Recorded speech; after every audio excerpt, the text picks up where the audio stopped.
Muted. Good morning, everybody, for coming. Thank you so much. I really appreciate everyone for coming. My mic was muted, and I apologize, but it's Saturday morning, and we're going to get started. I want to thank everybody for coming and joining the Coffee Talk. We've been doing this for a little while now. It's just about a little bit over a year now. And David, thank you so much for joining me in this. Kenny, thank you so much as well. David brought this point up to me the other day, and I kind of overlooked it.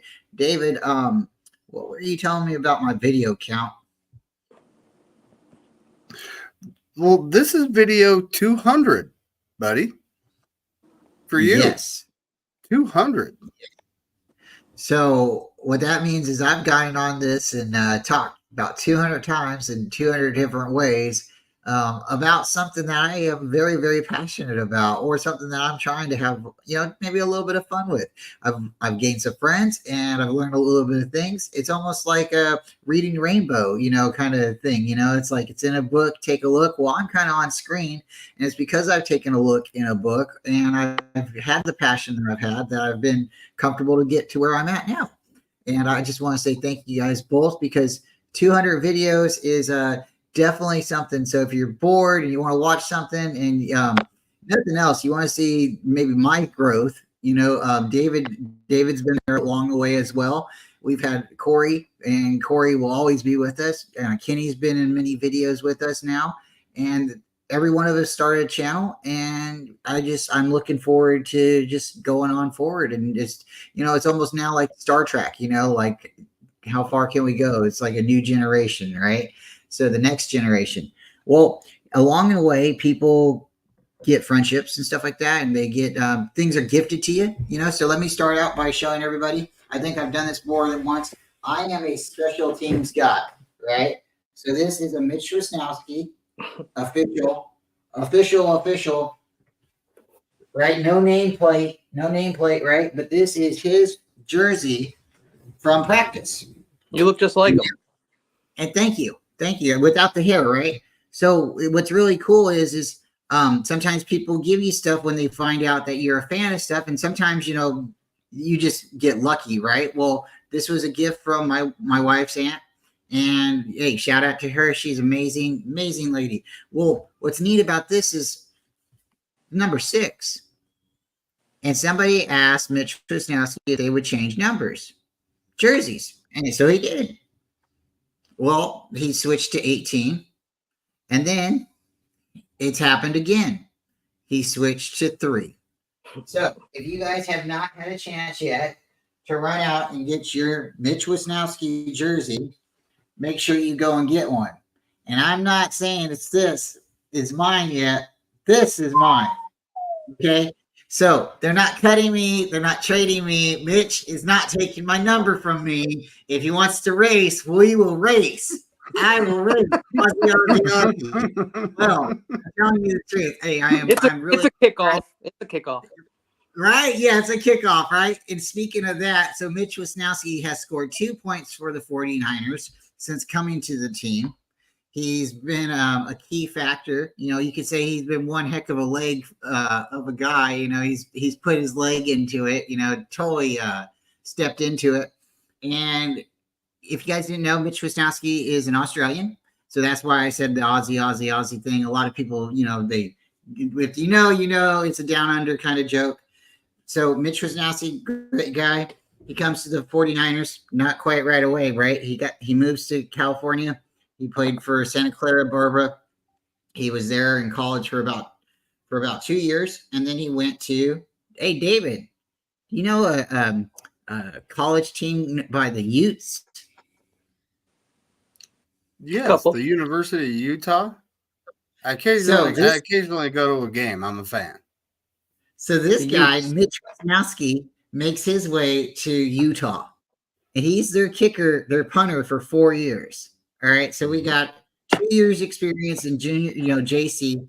Then we got 4 years in college. So this guy's a little bit older than when you think. So he was born March 3rd. So here makes the, okay, I can see why he wants number 3 now, because, he was born the 3rd month, 3rd day, okay, so you can have number 3. I will, Okay, still going to race you. If you want to race, we can still race for the number. At least, the overall rights. But you can wear it this year. That's fine.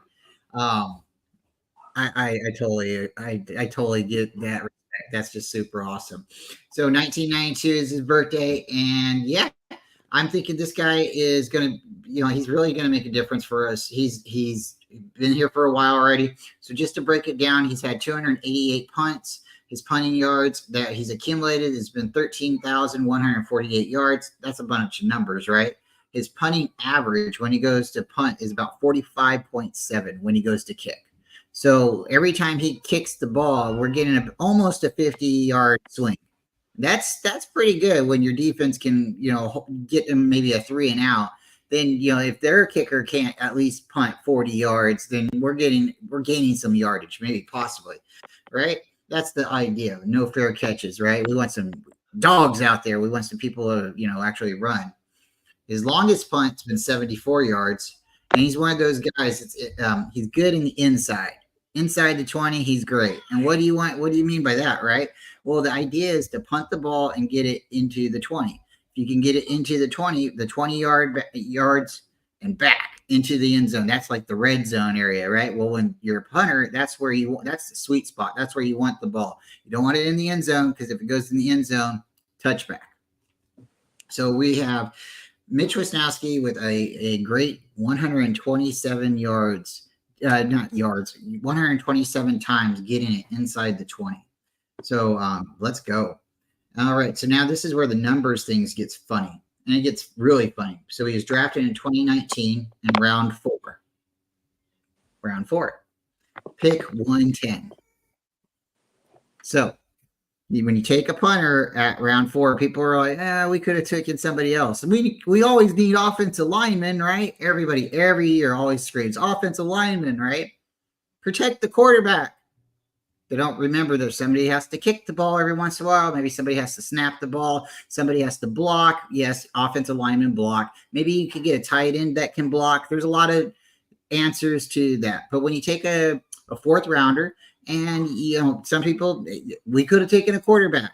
Again, special teams is not we can say it, the sexy pick. Okay, so last year, right, we go and do it again. And we go and get this guy, right? Money Moody.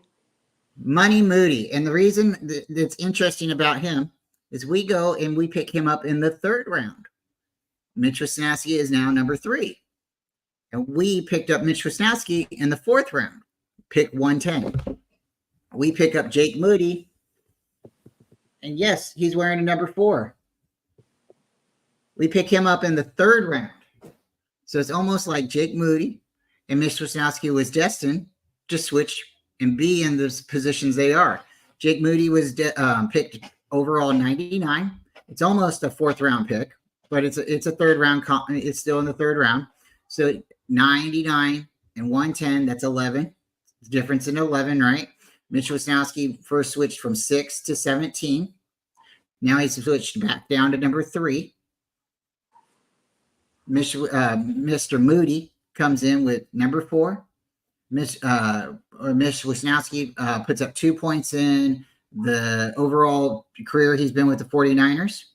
So if you do some funky math right there, that all adds up to an awesome special teams. And I'm just saying, special teams wins championships.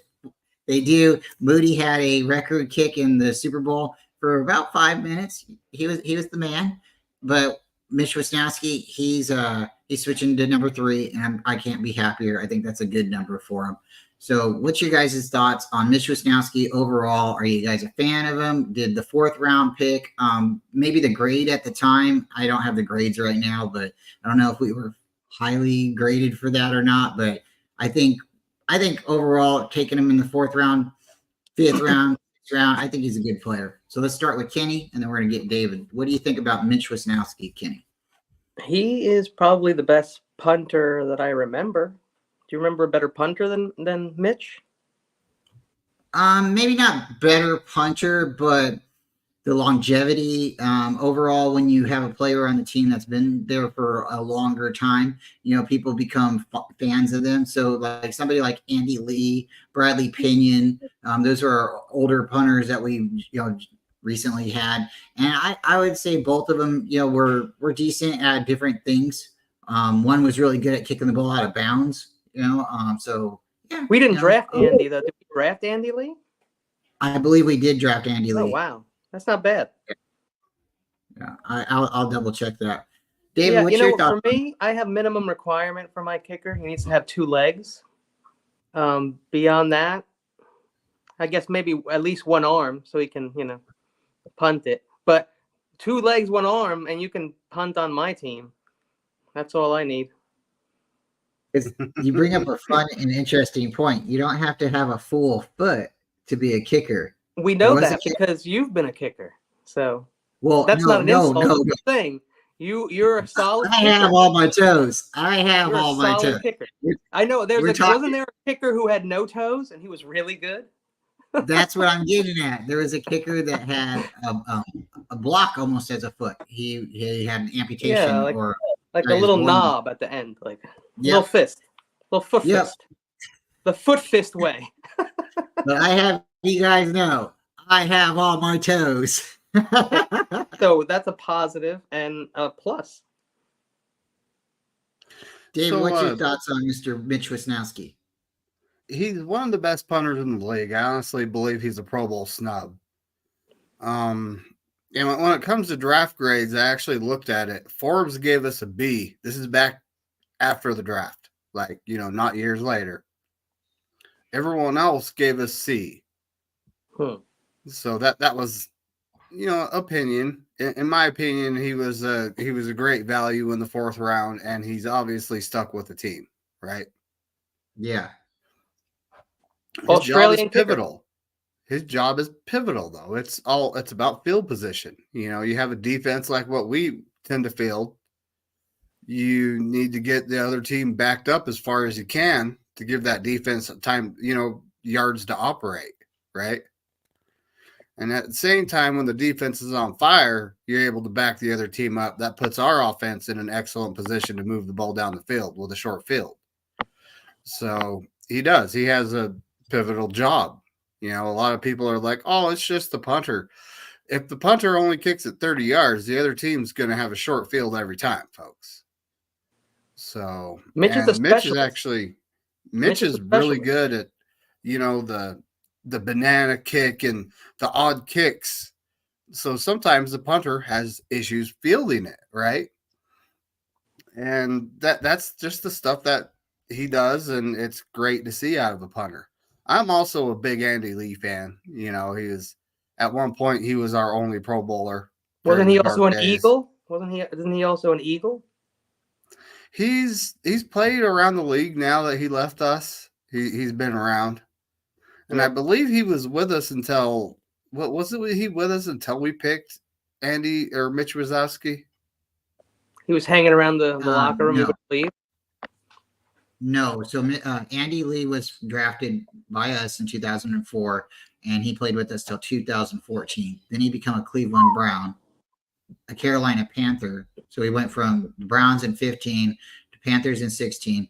Then he went to the Cardinals in 2017 to 2022. Wow. That's why we still are familiar seeing his face. And then as far as who was in between Andy Lee and Mitch Wishnowski, I believe it was Bradley Pinion. And I think Bradley Pinion has now went to Tampa Bay, if I'm correct. This is off the top of my head. I'm not Googling it, so I could be wrong, folks. Thank you, everyone who's come to the chat, too. I just really appreciate you. Sometimes I get excited and I don't hit the chat as fast as I can. But we have Tommy Huxley and Bebop. Tony is, of course. We have the wonderful Don Dodson.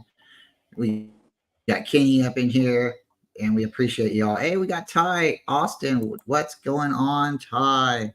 Yes, we are talking about the MVP, Mr. Andy Lee. So, fun fact about Lee, my wife's last name used to be Lee. So, when we used to see Andy Lee running around out there, I always used to joke and say, I'm going to get you an Andy Lee jersey. It's going to be like a personalized jersey, without being personalized, And she'd smile and she'd say, well, wait. She's like, you already got me a Colt jersey. So I don't need a Lee jersey, and I love it. I love it because yes, she is Tony Colt now. So if you hold don't, on real quick. When you go to a 49er game with a Colt jersey, people step aside. They do. let you go.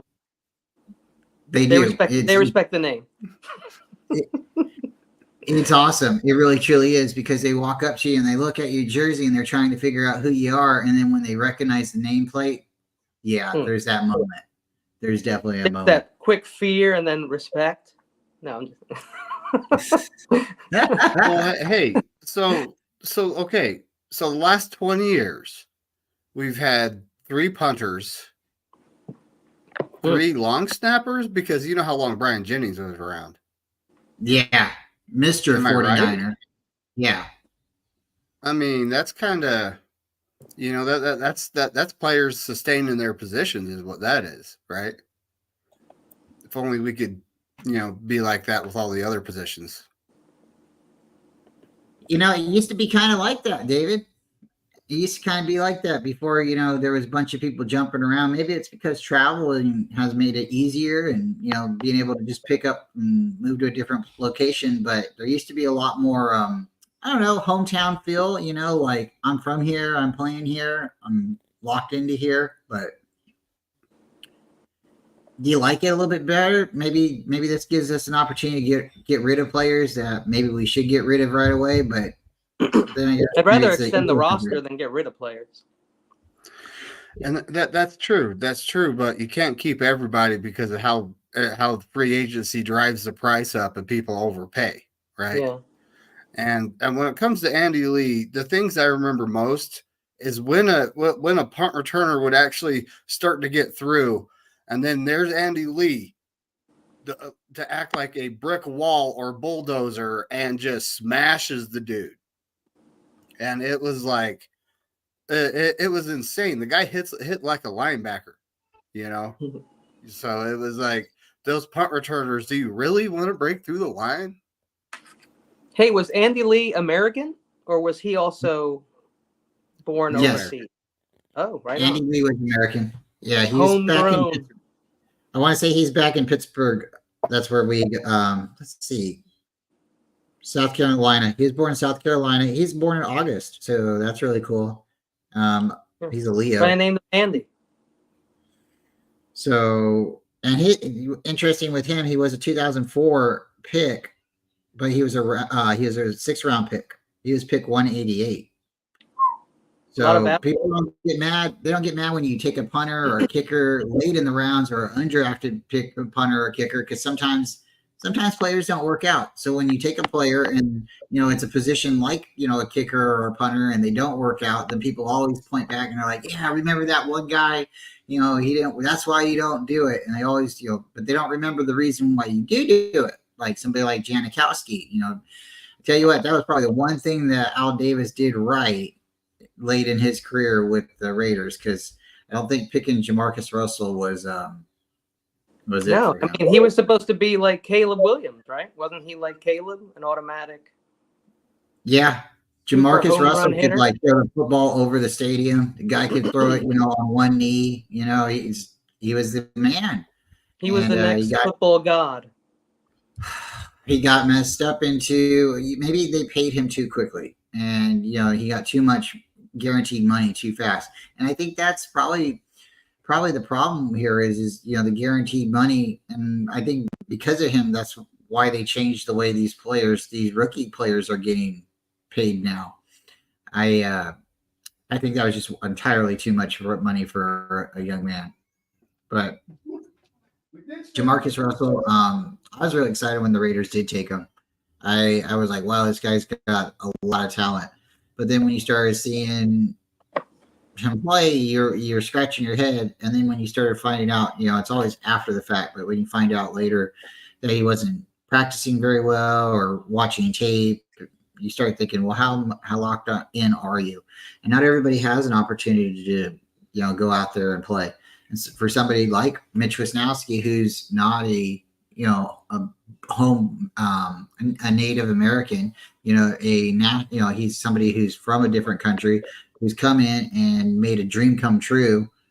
I mean, like, hey, isn't that a beautiful thing? You know, the guy. which isn't rare when it comes to kickers, right?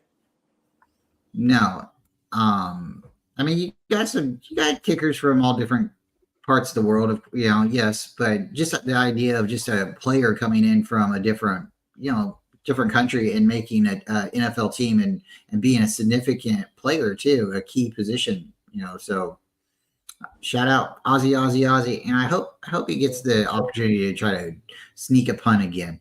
That guy had like a 22-mile-an-hour run. People laugh when That was not a sanctioned sneak. He did that on his no, own, and Kyle was probably no, running down with a clipboard. Like, we should watch that game again and watch the sideline if we can somehow get the sideline view. oh boy, they sure did. They did not expect him to do that, and if he would have gotten first down, everything would have been great. But Had that been a got planned sneak, we would have got stuffed right away.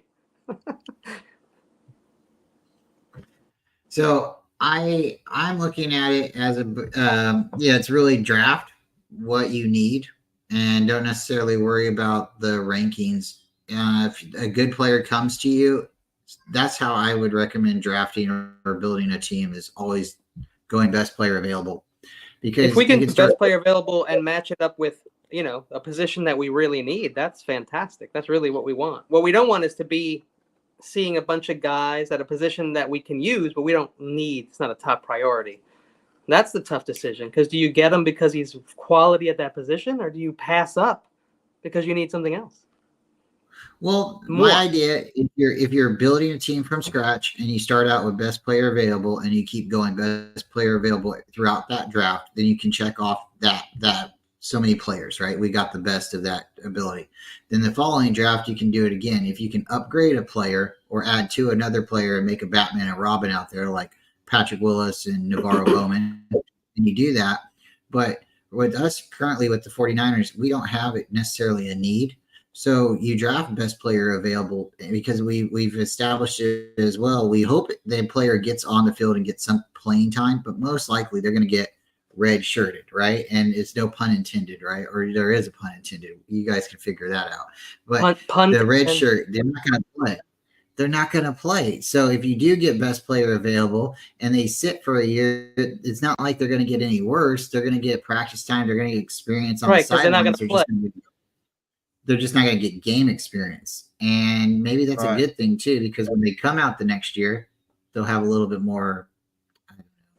Ayuk played his rookie year though, right? Ayuk had like 800 yards or 600 to 800 yards his rookie year, didn't he? Is that because Debo was out his rookie year? I believe so. I believe they had to play him. It was either Debo is out, or was it?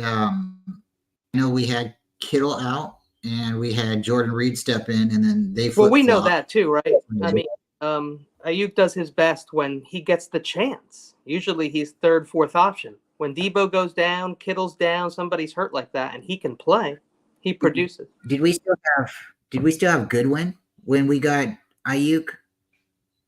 That's a long time ago. That was with Emmanuel Sanders and Debo, right?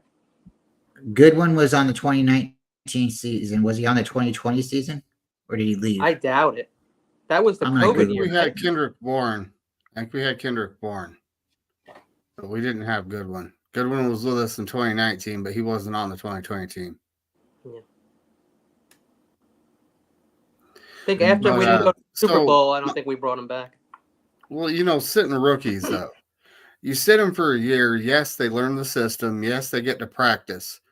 But they still don't have that game experience, and you still have to go through the growing pains of them getting that game experience year two.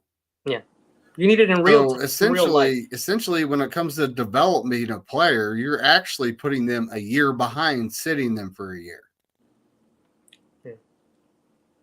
A good example is a flight simulator, okay? You think you're badass in a flight simulator? Get up there, and let's see how you do. Then, alone, up there, not a game anymore. It's very different. Just like a real game as opposed to practice or, scrimmage, preseason. I actually know a guy who wants to become a commercial pilot. It's not that hard. It's quite the hill. No, it's actually, if you know someone who's already a pilot and they can be your like guy, and you can train with him. Like if you know the guy, it's not so bad.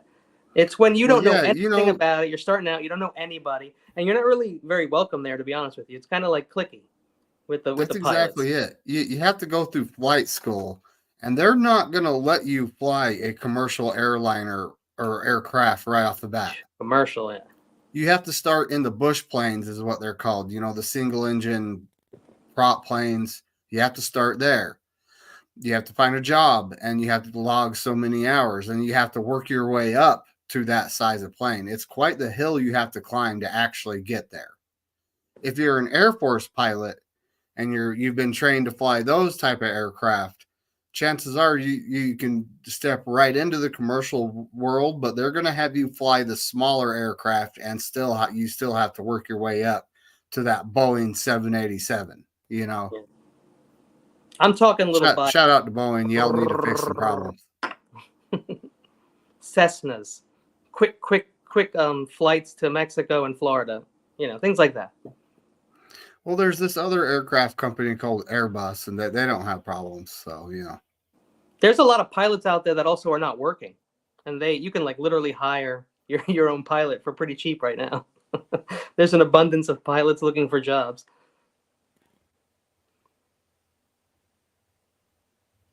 Yeah, so Marquise Goodwin was on the Niners 2019, and I think he went to the Bears afterwards.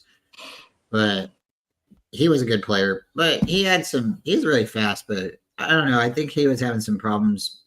Was he ever on Tampa? Oh, geez. Was he on Tampa? Trying to think off the top of my head. No, that's Chris Godwin. Okay. Yes. That makes sense. Yep. Now he's a Patriot, I believe. So good luck. Hard division to be in with not the proper. Is he a Patriot or Bill? I definitely double check. Look at that division now. You have Saleh, you have McDaniel, right? Yikes. Mm-hmm. It's getting tough. I mean, the Bills are falling off a little, but still a good team. That is a tough division, huh? I would not want to be in this division. It says his current team right now is Cleveland Browns. Interesting. Wow. I did not know that. Did you guys know he's a Cleveland Brown? I did not know Goodwin's a Cleveland Brown. Well,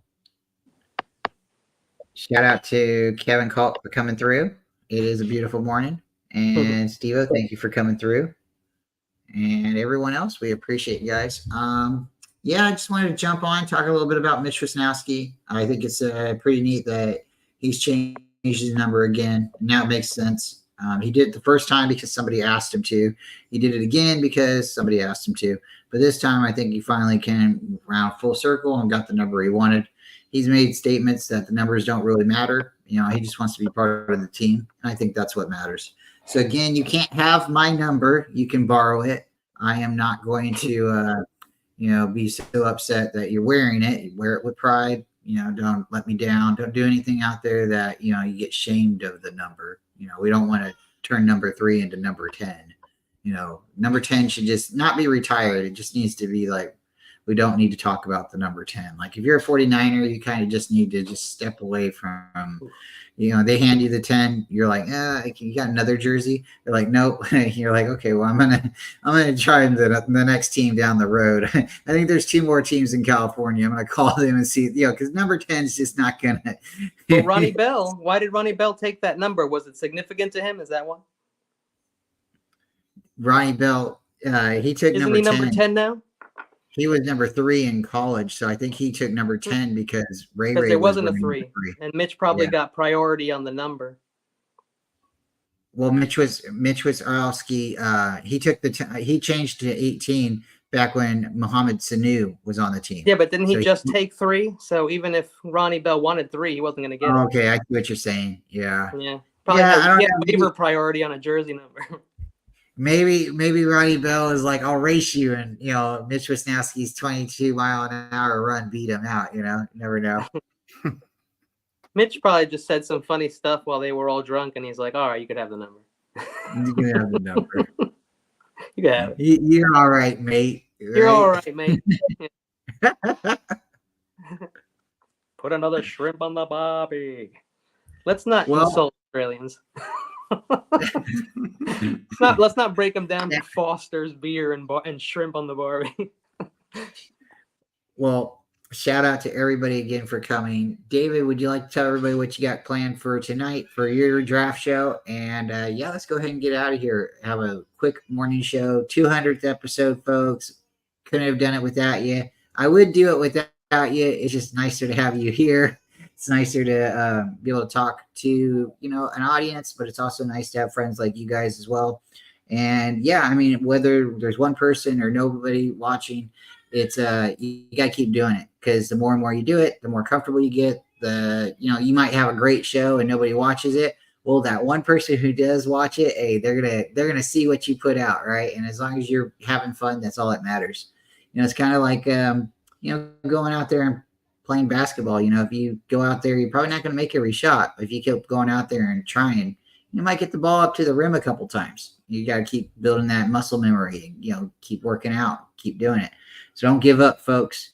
Like reading Rainbow, it's in a book. Take a look. If you don't know how to read, always do things like nobody's watching you. That's how you should do things. Like nobody's watching you. Yeah, do it like you're comfortable, like you've done it before. If you haven't done it before, just do it comfortably, because again, if you make a mistake, no one's going to laugh at you. And if you're afraid that someone's going to laugh, then start doing things that do make people laugh, and maybe that'll help make it a little bit more comfortable. Popeye understood this, right? He's like, I am what I am, and that's all that I am. That's all it can be. Popeye. David, we'll keep telling jokes up here, and we won't let David talk. David, tell us a little bit about your show tonight and what we can expect. Oh, yeah. Well, mock draft episode 8. It's the last of the series because the draft's next week, right? Wow. It's right up on us, man. But, and tonight, is going to be literally the educated guess. Who the Niners have met with, who they've scouted, that there's all kinds of information. There's actually 9 players the Niners have met with. There is no info on. They are keeping that secret. So I'm going to be trying hard to find anything I can on those 9, but I highly doubt I'm going to find anything. Yeah, there's new guys. Know that? Like Darius Robinson, I'm hearing is possible. Nealand, guys like that. They've met with a lot of guys that are first round picks. So it should be interesting to see what the Niners actually do. But yeah, at this point, it's like I said, those 9 players who they meet with, and most of them have been made public. We got probably 70 names that they've met with. A lot of guys just short meetings at the combine. A lot of guys they've met with multiple times.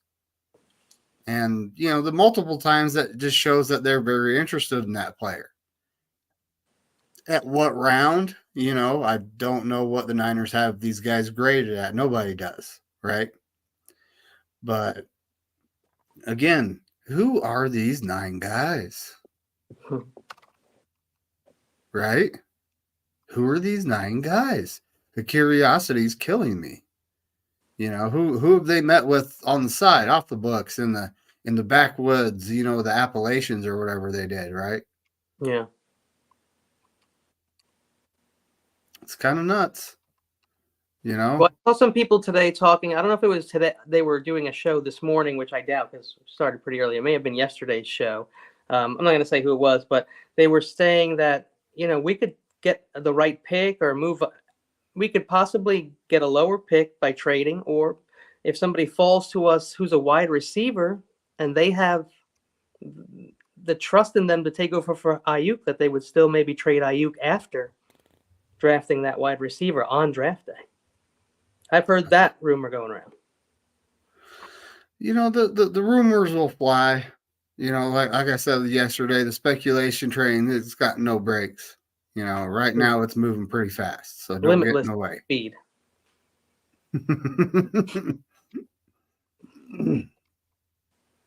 But yeah, we're in for a fun one. guys, we usually go to about an hour, but I'm feeling pretty good. Had a cup of coffee already, working on my second one, maybe my third one. I can't remember now. Been up for a while. It's a great day. I think it was said best right here. It was said best right here. It's a beautiful morning. Bang, bang, Niner Gang. You know, some people don't like the term Niner Gang, but, if you understand it, it means more like Niner family. We're not a gang where we're going to shoot you up and rob you and, do all that kind of stuff. But we are a pack. We are a club. We are a group of fans. And Niner we're fans a fraternal order. A yeah, brotherhood of men and ladies. And women are included. Yes, they can join as well. So we are overall fraternal organization, and little people, the very tall, everyone's included. Everyone, purple people, everybody, but we like red and gold on game day, of course. And yeah, guys, the numbers don't matter. So that's really the point of the whole show. You can have a number 6, 8, 17, 18, 19. It doesn't matter. Some numbers are going to be retired. You won't get to wear those numbers, of course. But if you want, go get your personalized jersey. I showed you guys my personalized jersey multiple times now. They can't cut you. So if you're a fan, and then when players do change the number from like 19 to 1, and you're super upset because that was your favorite player and they're still on the team, then you're like, do you feel weird because it's an old jersey and people know that that's not the current jersey? I'm not that kind of guy. It's like, that's why I don't know. I don't buy a bunch of jerseys because when you do and they do leave, then what are you doing? Are you stuck wearing a jersey that you don't like anymore? Do you only like the jersey because the guy's on the team, or do you like the player? And if you like the player, are you to go buy his next jersey? So that's a whole different rabbit hole, and we'll talk about that on another day. But numbers don't matter. It's about what it says up here in the front. 49ers, David. I hope you have a great show tonight. I will be there. Kenny, I believe you'll be there as well. Folks, please tune in so you can get some better insight, detail about the draft and some of these prospects that the Niners have been looking at. And yeah, be prepared, because we're going to do our best job and be honest. And you never know. They might throw a mulligan out there, and they might go for something you don't know. But we're going to wait and we'll find out too. So if you guys haven't found out or heard, we're going to be doing a draft show next Thursday, Friday, and Saturday. So tune in on our channels, all 3 of our channels, and you'll be able to hear all of us talking about the prospects and, joking a little bit during that time, drinking and being merry, of course, and our best insight coverage over the new prospects being entered into the draft, into the NFL, and being selected by their new teams. So tune in to David's show tonight, and we'll go from there. And folks, stay faithful. David, Kenny, thank you guys so much for everything and always. And guys, appreciate it. 200 episodes and growing. So hope to be able to see here soon, one day. Thank you again. Thanks, folks. Go Niners.